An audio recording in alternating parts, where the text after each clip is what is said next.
Hi guys! Ayan, nag-imay tayo ng ating ulam na healthy gulay. Ayan, nag-harvest ako ng sigarilyas. Ayan guys, ang dami oh. Nag-harvest ko sa aking tanim. Lagi maraming bunga. Ang sipag niyang magbunga.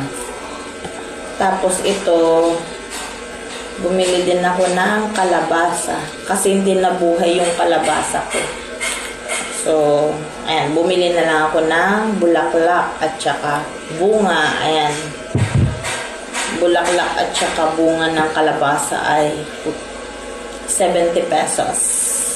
Ayan, binili ko. Healthy.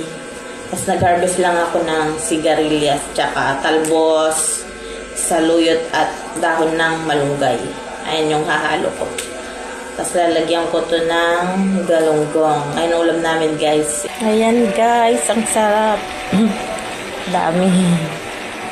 Dami yan guys.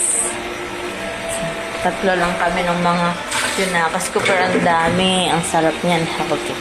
Sabagay mamaya pag naluto na konti na. Sarap naman ito. Healthy foodie. Ayan guys. Wow! Sarap. Yummy! Ang sarap ng foodie ko. Healthy, healthy. Ang sarap.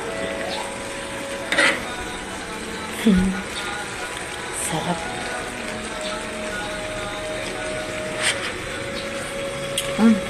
Ang sarap niya guys. Pwede na. Luto na.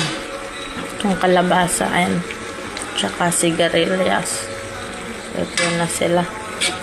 Pwede na tayong kumain. Ang sarap naman nito. Yan lang guys. Bye-bye. Kain tayo.